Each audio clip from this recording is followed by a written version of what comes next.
Almost Christmas, folks. Everybody ready? Yeah, I'm not talking about presents.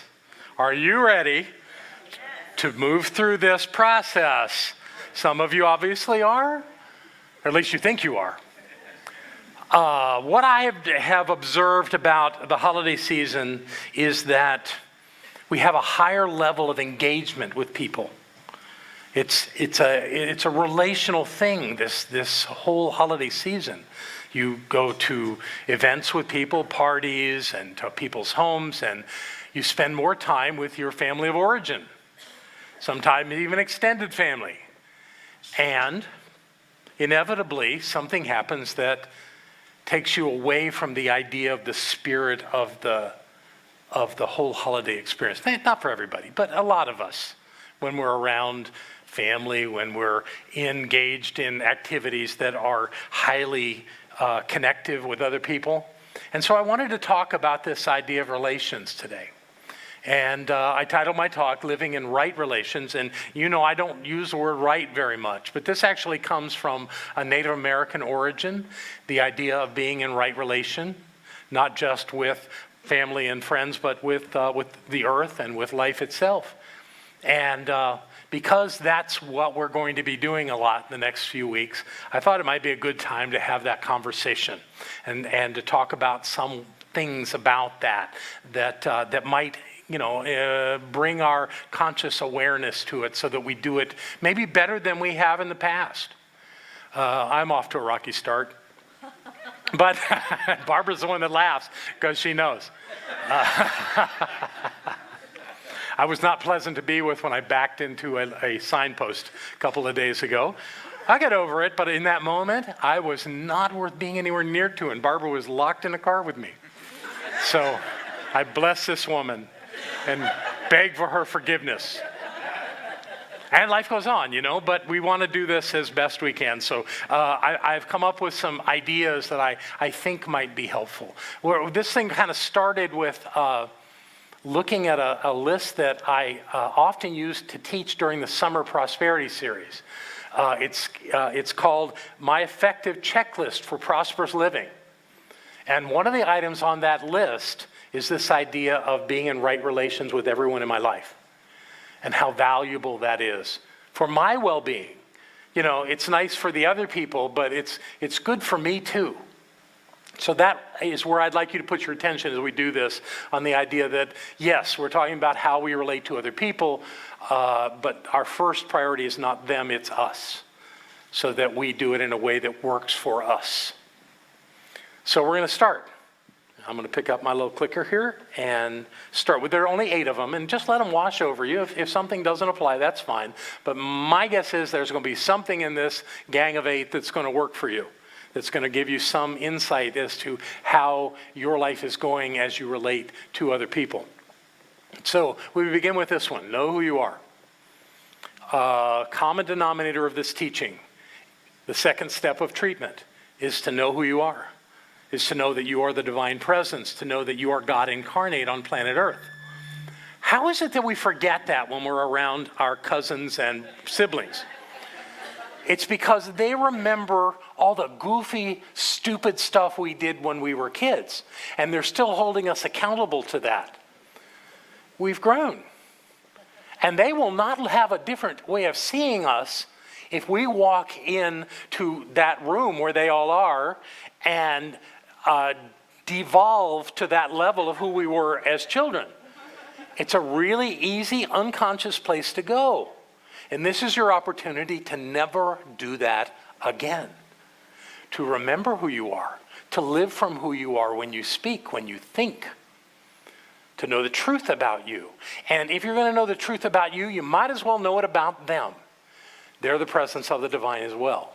Now, they may be having a thought that you in the moment think is very stupid and inappropriate, even hurtful. Don't get hooked. Don't get hooked. Remember who you are. Remember not to be reactive in those moments. One thing that my native teacher taught me was that it never works to be, no, it's not true, it wasn't my native, it wasn't Rockingberry, it was my first teacher in Australia, Ken Dyers, that said, don't react. Don't react to anything in your life.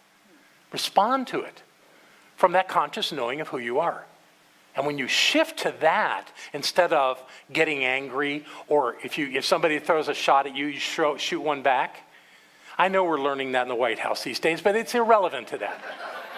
The truth is that when you stand above that, when you remember who you are above that, people take shots and they just don't do anything. They don't penetrate. They don't mean anything. If they do get in, that's an indication that you think maybe there's something true about them, even if you're being very clear, no, that's not true. If you're getting a visceral reaction to that, there's something in you that's not healed around that, something yet to look at. So in essence, when someone takes a shot or says something that you could easily be offended by, it's life checking you out to see how clear you are about who you are. Can you let that go? Can you let it slide and not bite? Because if you get hooked, then there's an argument or there's an exchange of insults or there's something that will not serve you in being who you are. And it holds you, it's actually being reactive holds you at the level of the person that is giving the insult or taking the shot. But if you're responsive, you can say whatever you want and you can say it clearly if it's really a response. You want to make sure that you come from that place of knowing who you are before you answer or before you respond in any way. If your response comes from that place of knowing within you, it can't hurt. It can't be a problem. It can only be good. It's easy to say I love you, even to somebody who's doing something dumb. And remembering that you are loved and they are loved too, even if they don't remember it. So give that a chance of remembering who you are and practice before you walk into the room. Just so you're clear, just so you remember. And then hold that high standard of knowing through your entire experience. Not a bad plan, huh? That's number one. Number two is don't expect people to think and act like you. One, because they won't. And two, because they never will. They don't think like you. Even if they look like you, because they're in your family, they don't think like you. Our thinking process is based on how we have received information our entire lives, how we stored it. Remember the filters that we went through? How we store that information and process it so that something comes out of our mouths. We think people act inappropriately a lot, and in the moment it seems really inappropriate. But I'll tell you, if you are able to watch that person that does that through their entire life and feel what they felt, you'd go, well, that really fits. Because that's where they are. They really aren't wrong. They're just caught up in this illusion of how life is working. And they're stuck there. Okay, bless them, release them. Don't expect them to think like you. Don't try to convince them to think like you. That's one thing that we just don't do in the science of mind. We don't proselytize. We don't try to convince other people to accept our way of being. I know how that works, though. I tried it with my mother, the Southern Baptist. And she was very gracious most of the time. I said, wouldn't you find God inside of you, that place of closeness? Wouldn't that be the place where you'd want to connect with God? Well, I guess so. And the next time I'd come visit her, she'd be crying. I said, what's wrong, Mom? She says, I just hate that you're going to hell.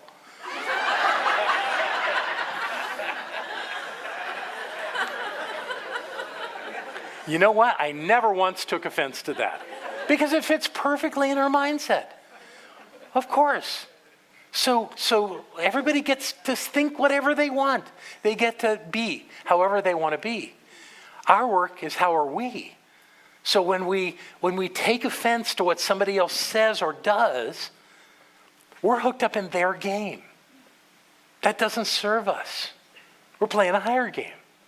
We're coming from love. We know the truth of who we are. We know the truth of who they are, even though they may not. But we will not change what they think. You can argue with them all day long. It won't change the way they think. In fact, in most cases, it'll give them a higher sense of resolve that what they think is true. So just love them. Let them be the way they are. And everybody will get along better because there's no one trying to change them. They may still be trying to change you, but you know who you are, so you don't have to worry about that, right? There's 2. Let's see what number 3 is. Maybe if I push the button a little harder. There it is. Focus your attention. This is about being in communication with another person. This is a lesson that I've learned from Barbara. Barbara comes into my office and sits down. Kind of waits for a while, see if I'll look away from my computer. She maybe clear her throat. She hasn't gone to knocking things over on my desk yet. But at some point, I'll know that she's there. And I'll look over at her. Hi, how you doing? And then I'll look back at my computer screen. And after I do that a couple of times, she'll say, John, look at me. Look at me. And I detach from the computer and look at her. And it's always wonderful. It's always wonderful. Now, if we're having a conversation about what's on the computer screen, that gets a little chaotic. But if I can just look at her and be present for her in that moment, we both get something wonderful. We both get that sense of communication and connection. And that's what we want. So the idea around this particular notion is that if we're going to have conversations with people, let's pay attention to them. Maybe we don't particularly want to. But if we do, and we let go of this thing inside of us that thinks somehow this is going to be drudgery or painful or difficult or problematic in any way, let go of that and just be present with another person. It doesn't matter who they are. It doesn't matter what they say. It just matters that you're present with them. And this is a good thing, to be present with people. It's a good thing to remember the truth about them as much as you remember about yourself. And when you focus on them, they feel heard. They feel understood. They feel honored and appreciated. Maybe they don't go as far as honored, but it truly is an honoring process. They say the eyes are the mirror to the spirit within, to the God within. Oh, good, let's do that. Let's let that be the looking glass through which we see the divine presence in someone else, which reinforces it being in us. The science of mind thing really is about us awakening to our spiritual magnificence. And we don't do that haphazardly. We don't do that on occasion. We have to really build our lives around that if we're going to really get the full benefit of it. So the idea of actually being able to look into someone's eyes, hear what they say. You don't have to agree with what they say. That's not the task, is to agree. It's simply to respect that person enough to be present for them. And when you do, oftentimes that respect is returned to you. And now we're at a level of communication. Even though we may have very different ideas on how life works, we're in a place where we're genuinely with someone else. And they appreciate it. People really do appreciate knowing that you can listen and learn from them. And we can always learn. You see, the things that we agree with, we don't learn much from because we already agree. But when we hear something that is contrary to that, when someone's making an argument that something is wrong or bad or got screwed up or is just going, down the rabbit hole or however it works, please be true to your own thoughts on that. But you don't have to ignore someone or try to separate from someone to have your own feelings. Because their feelings are theirs and yours are yours. And they're both valid from your perspectives. That's where I really want to let go of this idea of things being right, wrong, good, or bad. Because when we fall into that trap, it's an immediate separation.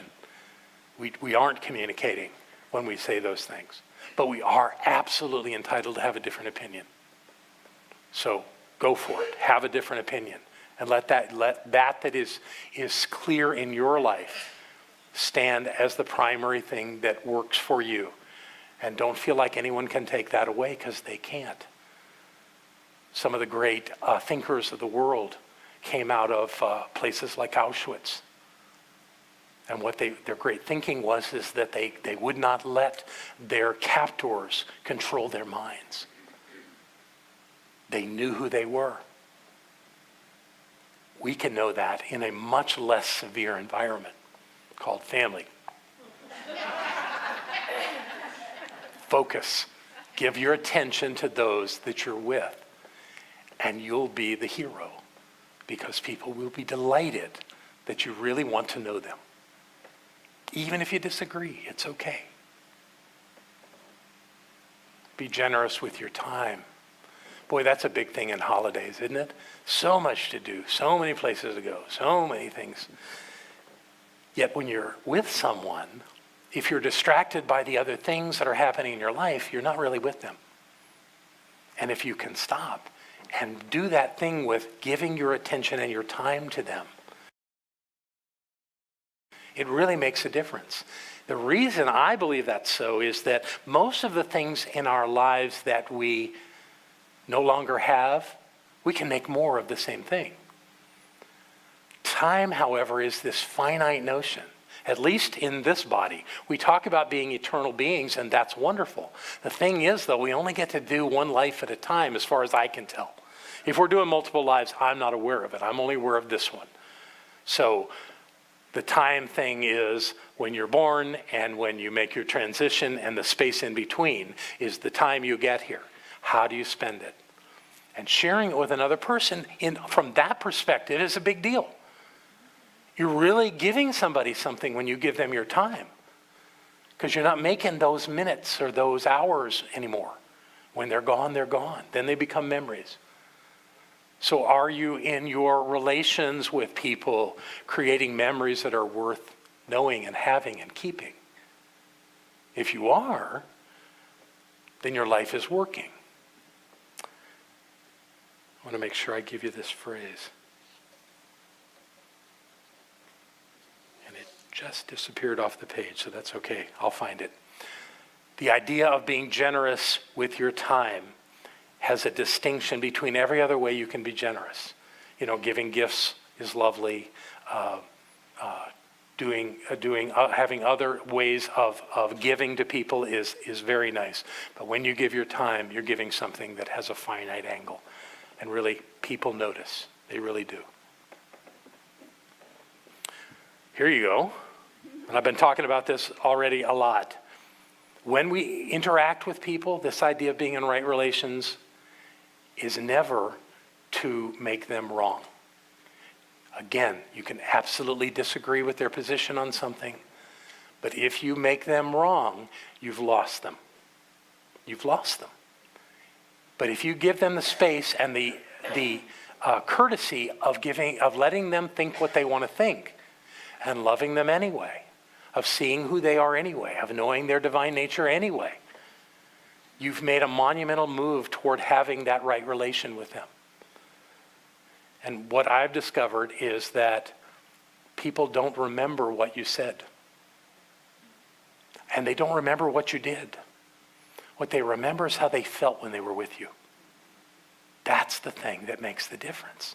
If you make them wrong, they're going to remember that. They won't remember the words.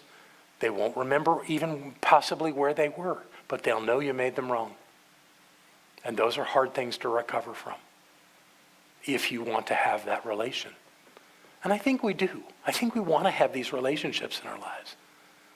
You know, no matter who it is, no matter what they've done. It may be that someone has done something that really, really sets your life in a direction that you're not happy about.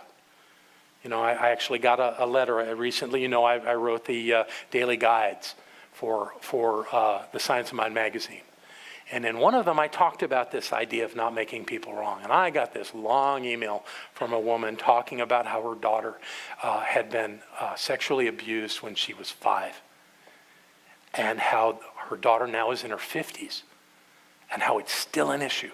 And how she still struggles with it. And how her daughter still struggles with it. And of course, we don't glorify that person that did that in any way.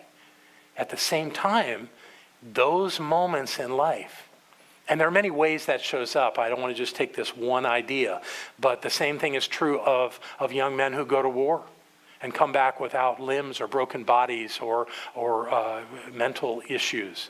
When things like that happen, if you continue to give your energy to a perpetrator, to that person or those people or that circumstance through which this happened, you're going to be very unhappy. You're going to be very lost in that.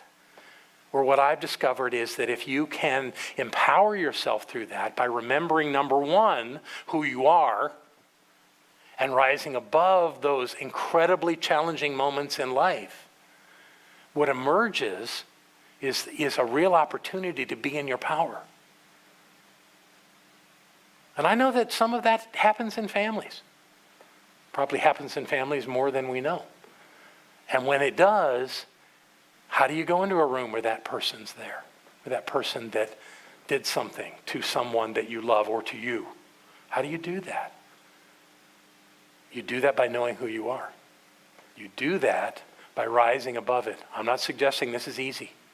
I'm not suggesting that this just happens quickly.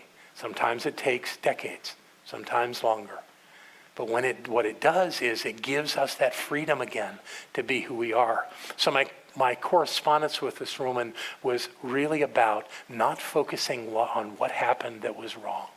I didn't try to convince her that it wasn't wrong. That would be ridiculous.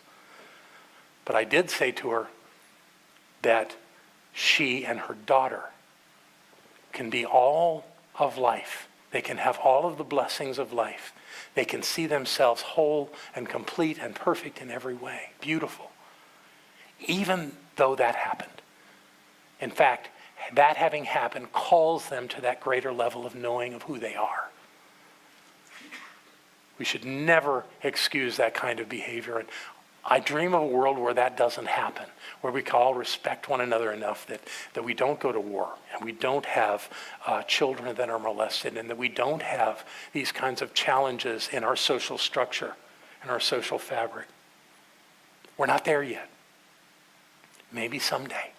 But the way that will happen is by us knowing who we are, and by us knowing that all of life supports us, even in those really hard moments. To be who we've come to be, to know what we've come to know, and to live the way we've come to live. So we don't make wrong. We find God. That's the solution to this. We find God. In every situation, we find the divine essence of it, and it changes everything. This is something I'm working with our practitioner students on, this idea of intuition. Some people think they don't have intuition. But you do. You all have this ability to know something without having proof, without having documentation or something to the effect. You just know something so. And what I've discovered is that some people get confused between fear and intuition, or some other state. Fear is really the one, though. They get the idea that this fear that they have, they're getting intuitively, and they must stop or they must change based on that fearful thought. Here's the thing about intuition. It is not always linked. In fact, I don't believe it's ever linked to an emotional state. It's neutral. It's information. It's oh. And when you get an oh in your life, listen. When you get oh God, this is terrible, that's not intuition. No, it's not. The truth of intuition, and it's such a powerful tool. Holmes wrote about it a lot, about this idea of being intuitive. I find for me, the best way to get it is to empty my mind. Often someone's sitting in front of me talking, and they're talking about the problem. And they're entitled. We honor them and allow them to tell their story. But my best thing to do is just to go blank. And something comes.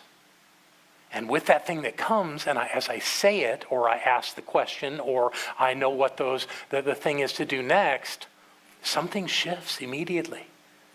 So again, back where we were talking about being reactive or being responsive. Rather than being reactive, respond. But if you do it from your intuition, if you do it and give yourself a moment, a breath, just to let something be there for you, it will show up. And the more willing you are for that thought or idea or action to simply be there, unemotionally present in your consciousness, the more powerful you will find it works in your life. I'm sure that wars have been avoided by someone being intuitive. I'm sure that lives have been turned around through someone's intuition. Many lives.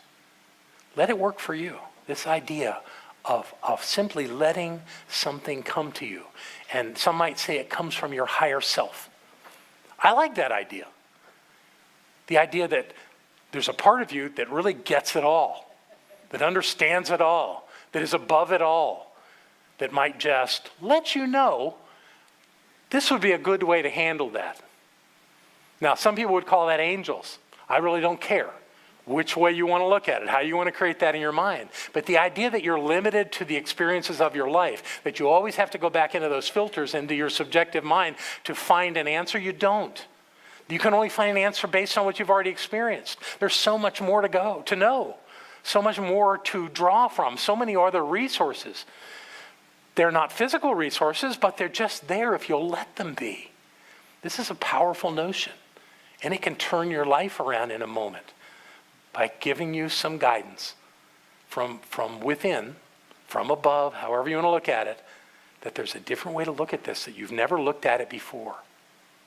So I invite you, as you move through the holidays, in those moments that might be normally stressful, is to take a big deep breath and let something come so that you know how to do this. Something to think about, huh? I love the idea of compassion, but I want you to know I have not always been a compassionate person. That I find more, in my life, I have found more value in the rules and the structure and let's do it according to the plan than I have being compassionate for people and where they are. So when Barbara and I do the member and spiritual community class, which many of you have been through, you remember where we give you, you give yourself a name. Barbara takes you through a process, and you end up with a name tag that doesn't have the words that your parents gave you on it. It has the qualities that you seek to experience and express in your life, those that are most important to you. And mine is clear, compassionate leader. Not because I naturally and easily have compassion for other people, but I'm learning. And I'm shifting in that because I keep claiming it in my life. And I think it would serve all of us to be a tad bit more compassionate. Not stupid, not gullible, but compassionate. Because the idea of compassion requires no action, simply knowing. Doesn't mean the whole idea of being compassionate with someone is listening and hearing what's going on with them and knowing the truth of them, without having to fix them, without having to disagree with them in that moment, but simply to love them, because compassion is the path to love. So when you're in one of those, and I won't ask for hands, but my guess is that you've all been in that moment where you saw somebody doing something and it was really easy to judge them and find fault. Try compassion. See where it takes you. Because like I said, they think they're doing it the very best. And they really want you to agree with them. I'm not saying you have to agree with them, but to open your heart to them has great value. So all these things that I'm sharing with you are really more than about you and them, these, whoever they are, and you. That's not really it. This is really simply about you. It's about me. It's about how I want to live my life, how I want to have my interactions be. And we're all getting older. Every one of us in this room getting a day older today. So why not learn something? Why not apply some of this to see this? So on the last one, I want to coalesce this into one thing that you all know, you've all heard all your life, because it's something you learned when you were a child. It's still true. Live according to the golden rule. Remember it? Yes. Somebody said no. The idea of the golden rule is to treat others the way you'd like to be treated. to do unto others as you would have others do unto you. It's been said 1,000 ways. It's been said so many ways that absolutely every major religion in the world has a passage or a quote that speaks to it. Everyone, every spiritual path sees the value of treating others the way you'd like to be treated. It's universal. It's absolute. There must be something to it. And we forget that in the moment. Especially if we're not being treated the way we'd like to be treated. That's when we take that shift and then suddenly we're playing their game by treating them poorly. No. If someone treats you poorly, treat them the way you'd like to be treated. When you said something that wasn't the smartest thing you've ever said. When you do something that steps on somebody's feelings. How would you want them to treat you in that moment? You'd want to be forgiven. So maybe forgiveness is part of this golden rule idea. There's lots of ways to play this game. And none of us get to play alone. We're all in this together.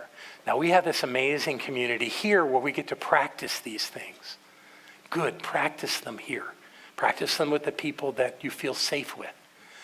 But eventually, you got to take these things out into the world and share these ideas and live these ideas around people that aren't that close to you, that don't really know who you are. It's not their job to know who you are. It's your job to know who you are. And if you do, you'll be living that high-level experience of life that will have you be a standout in the world as someone that people admire and appreciate, someone that people want to be like. They can do that, and so can you. So have a wonderful Christmas season. Barbara will be sharing with you next week, right before Christmas.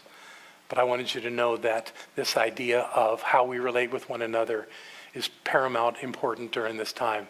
And I want you to know that I love you. Thank you very much. God bless you. Thank you. Thank you. All right. Thank you. Yay. Thank you. Our welcomers are going to come forward. We have some people in the room for the very first time. I want to go ahead and introduce Hella. Hella has been watching us online, and she, as well as many others, sends me emails and says, I am moving to Asheville. Well, you know, here goes on the list. She just moved here. So welcome. From where? I don't know. Phoenix, wonderful. I want to welcome Catherine Woods back. She's moved back to Asheville. She's been gone a long time. It's great to see you, Catherine. What? She brought Ish with her. Who else is here for the very first time? Who's in the back? Jack and Irene. Where are you from? We moved from Raleigh about 4 months ago. Great, so you live in Asheville? Weaverville, that's close enough. Jack and Irene, welcome. Rhonda has a card for you that if you want to receive information from the center, you can fill out the card. If you want to get emails only, we're going more and more to emails. Just give us your email address and check emails only, and we'll send you good stuff. Who else? Anybody else here for the very first time? What I want to tell you is what a great idea you had coming to Center for Spiritual Living Asheville, because when you come here, your life gets better. You have more money, your body gets healthier, you look younger and younger, you have better relationships with people, doors open for you, and your way is made clear, because it's the energy of knowing that we are a point in the expression of the divine. So I'm delighted that you came. I trust you got good stuff out of it, and there's a gift for you by your welcomers in the foyer. It's a good thing we do. Now I'd like to invite our prosperity acceptors to come forward, take out what you're going to give. Thank you, those of you who sent checks in this week, because you weren't here last Sunday. I do appreciate it. And no matter how you give, whether you're giving on the website, if you go to the YouTube page that you're watching, there's a little P for PayPal. click that, or if you're on our website, click the donate button, and it'll take you right to our PayPal account. You can donate through that. But however you give, this is a very generous group. There are givings through the monthly auto program, through the donation station in the social hall, through PayPal. We had someone run over in the middle of the week and hand me a check and said, "Never let a snowflake go down on a tithe." So thank you for all that you give. I like to open my hand, put the gift on it, and pull it up to my heart. And what I know is that God is the source of all supply, infinite substance of spirit, making itself manifest through each one of us. And as we give, we open up an avenue for that substance to appear. Money is God in action. And I know that each one of us is blessed. Each one of us has more than enough. Each one of us lives the rich life that we were created to live, a life of blessing after blessing after blessing. I know that each one of us comes together this day to make this Center for Spiritual Living Asheville all that it was ever meant to be. It is a place of peace, a beacon of light, a tower of strength, and a fountain of wisdom that touches the lives of all who call it home. And we'll repeat our investment affirmation together aloud. We freely and joyously give from the abundance and fullness of my overflowing wealth, knowing my gift goes with love as it touches and blesses the world. And so it is.